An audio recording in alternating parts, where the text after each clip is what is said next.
C'était quoi encore ce match? C'est ça la question que j'ai envie de vous poser. C'était quoi encore ce match? Les amis, bienvenue sur la chaîne Podcast FC. Le Paris Saint-Germain est accroché par Strasbourg 3 partout au Parc des Princes. Un match absolument exceptionnel. On va en faire le débrief, installez-vous tranquillement, il n'y a pas de problème. Bienvenue sur la chaîne Podcast FC. Mettez votre petit like, abonnez-vous, vous connaissez la chanson, pas de problème. Les amis, il faut qu'on parle de ce match entre Strasbourg et le PSG, ou plutôt entre le PSG et Strasbourg, qui a littéralement été exceptionnel. Déjà, la première des choses que j'ai envie de vous dire, c'est quand même bravo à Strasbourg. C'est un peu la première page que j'ai envie d'ouvrir. Bravo à Strasbourg et aux hommes de Liam Rosenior. Parce que Strasbourg, c'est un club que j'aime beaucoup. C'est un club que je trouve magnifique, c'est un club avec une histoire incroyable, et là, clairement, il y a des problèmes en ce moment, liés à la multipropriété et tout ça. Je ne pense pas que du bien de ce qui est fait de Strasbourg en ce moment par la multipropriété. Par contre, d'un point de vue sportif, il faut reconnaître un truc. À Strasbourg, il y a du talent, et cette équipe, elle est vraiment magnifique. Alors voilà, Strasbourg met 3 buts. Le premier, c'est Panicelli, si je le prononce bien, qui a été exceptionnel, qui a fait un match XXL. Je pense qu'il n'y a vraiment pas d'autre terme pour le qualifier. Il a été présent pour les remises. Il a gagné tous les duels de la tête. Il a marqué une fois ou deux, peut-être même 3, honnêtement, je ne sais même plus. Ce match m'a retourné complètement le cerveau, les gars. Exceptionnel. Exceptionnel. Et vraiment, j'ai envie d'insister sur Strasbourg, qui est venu au parc avec de l'ambition, en se disant ok, c'est le PSG, mais on n'en a rien à faire. On va y aller avec le courage, avec l'ambition et avec un plan pour aller gêner le PSG. Et je l'avais évoqué la semaine dernière, le PSG s'était à peu près ramené avec la même composition de départ. C'est-à-dire un PSG remanié, un PSG qui quand même a en absence Dembélé, Kvaratskhelia, Nuno Mendes, Achraf Hakimi, Marquinhos, Pacho, et je pense que, ouais, j'ai pas cité Vitinha et Fabien Ruiz, voire même Neves si on veut. Le PSG est extrêmement remanié, sauf que le dernier match du PSG dans ces conditions, il te manquait en plus de ça Désiré Doué. Lille est arrivé en jouant Paris avec la peur. 3 milieux au profil défensif, pas de création de danger, et en fait tu t'es complètement trompé dans ton approche. Là, et c'est pour ça que je veux saluer Strasbourg, vraiment, c'est que les mecs sont arrivés, ils se sont dit, on va y aller, on a les armes pour aller taper le PSG, et c'est ce qu'ils ont presque réussi à faire. Alors bravo Strasbourg, bravo Panicelli, bravo Guéladoué qui a été bon je trouve, bravo en fait globalement à toute l'équipe, bravo Strasbourg en fait, vous êtes juste une superbe équipe, je pense que Strasbourg sera en Ligue des Champions, et s'ils ne le sont pas, honnêtement, c'est qu'il y aura eu très très fort en face. Maintenant, on va parler du PSG. Je pense quand même qu'il y a eu quelques petits dysfonctionnements dans cette équipe-là. Pas d'enseignement spécialement en tiré, parce qu'en vrai, c'est ton équipe B. Tu reviens de trêve internationale, c'est un peu délicat. C'est la reprise et tout. Donc en vrai, le contexte du match est un peu spécial. Tu sais que t'as fait tourner, tu sais que tes cadres n'étaient pas là, tu sais pertinemment que si t'es au complet à 100% et que t'es pas gêné, le PSG en vrai en théorie roule sur tout le monde. Mais par contre, il y a eu des petits dysfonctionnements, je pense notamment défensivement, où t'as eu Lucas Chevalier qui à un moment donné te sort un double arrêt incroyable et qui sur le deuxième but, je sais pas trop ce qu'il fait. Au début je pensais qu'il n'y avait pas d'erreur de sa part. J'ai revu les images. Honnêtement, il doit mieux faire. Il peut mieux faire et il doit mieux faire à ce niveau-là. Pas impérial, comme depuis le début de saison. J'ai pas envie de l'accabler, j'ai plutôt envie de l'encourager, de me dire que voilà, avec la confiance et tout, il va pouvoir s'imposer. Il a le talent, ça c'est assez clair. Maintenant, il va falloir faire un peu mieux au niveau des performances. J'ai envie de mentionner, évidemment, en termes de soucis, la relance de Doué aussi sur le deuxième but. On reviendra sur Désiré Doué pour de très bonnes choses, mais la relance qu'il fait, elle est catastrophique et elle emmène justement le but que Paris prend. C'est compliqué. Le troisième but, est-ce que j'ai vraiment besoin d'y revenir? Bon, la défense, compliquée, parce qu'en vrai, pas, j'allais dire Pacho, non. Beraldo perd son duel, il fait n'importe quoi. il remise sur le Strasbourgeois. Finalement, il y a un espace en défense qui est monstrueux. Strasbourg marque, c'est logique. Strasbourg mène à ce moment-là 3-1. Et en vrai, tu peux rien dire parce que Paris s'est trompé. Paris a fait des erreurs. Il n'y a que le premier but où finalement tu peux rien faire parce que t'es tombé sur meilleur que toi. Mais en dehors de ça, t'as eu des problèmes. Au milieu de terrain, pareil, t'as eu des problèmes.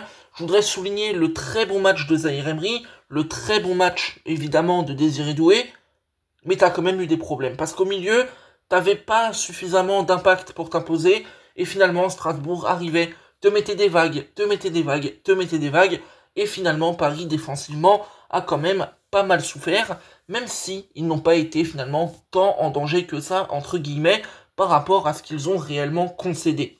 Par contre, j'en ai parlé, Désiré Doué. Quel retour en grâce, les amis.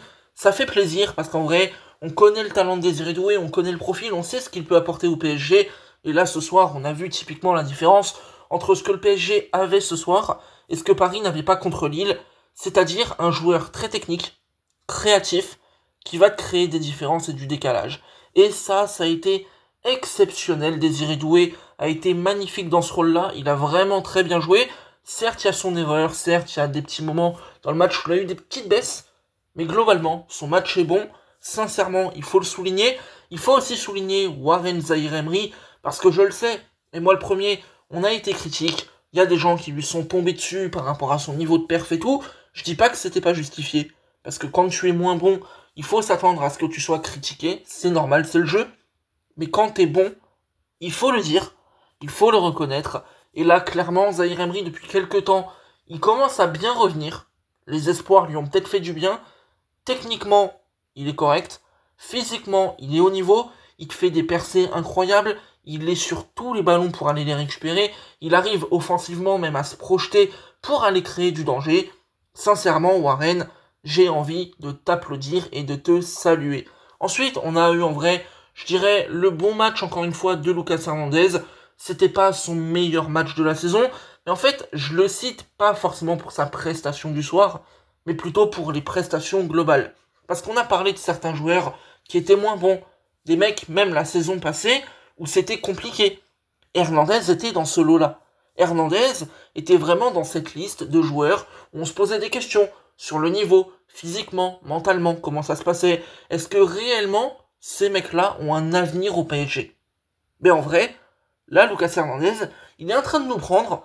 Il fait son début de saison de taré, parce qu'en vrai, c'est un très très bon début de saison, et il nous met des claques. Il nous met des claques, il nous met des claques, il nous met des claques, et en fait, il est complètement en train de nous retourner, mais d'une manière extrêmement positive.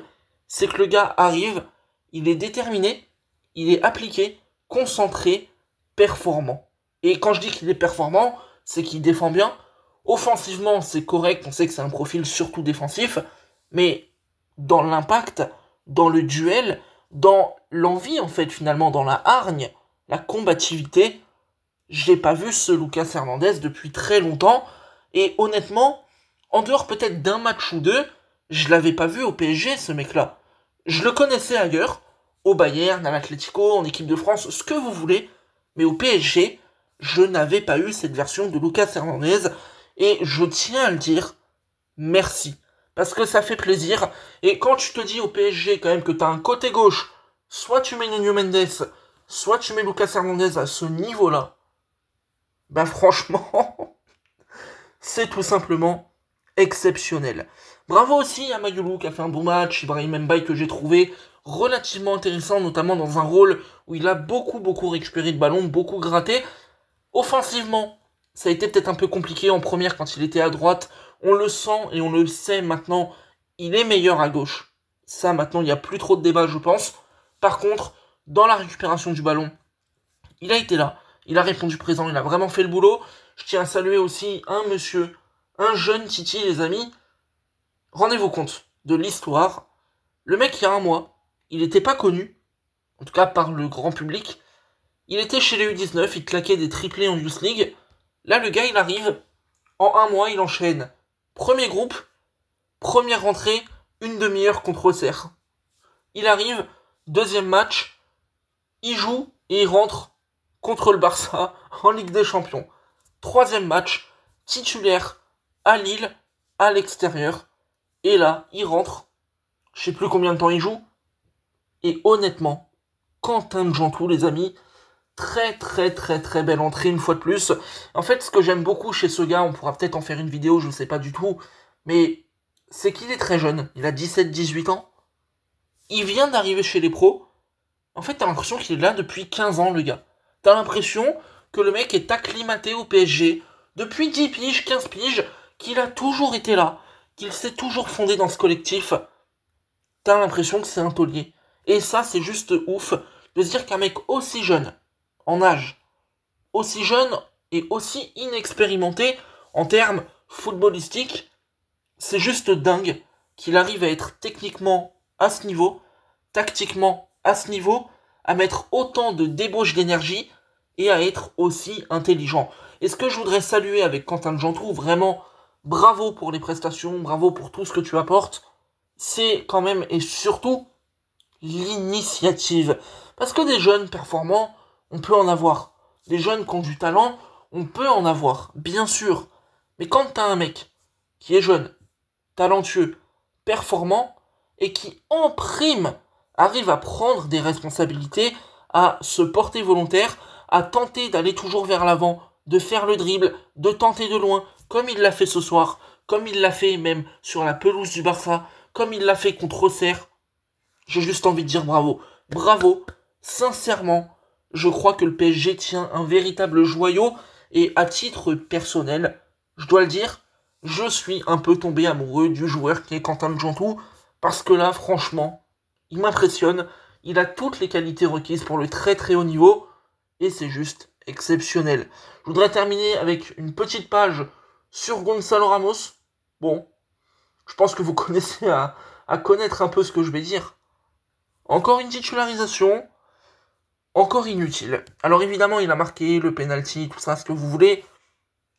Mais en dehors de ça, voilà, en dehors de ça, il n'y a pas grand-chose. Voilà, je sais même pas, il y a quoi à dire. Il n'y a pas grand-chose. Bref, c'était Podcast FC, les amis. 3 partout entre le PSG et Strasbourg. Une des plus belles affiches de cette saison. Un des plus beaux matchs de la saison. L'ambiance, le score, l'engagement, les occasions, les gestes techniques, les joueurs. Merci pour tout. On s'est régalé. N'oubliez pas de liker et de vous abonner à la chaîne pour me soutenir et relancer un petit peu la machine. On se retrouvera très bientôt pour parler de foot sur la chaîne. Je vous souhaite une excellente soirée et salut.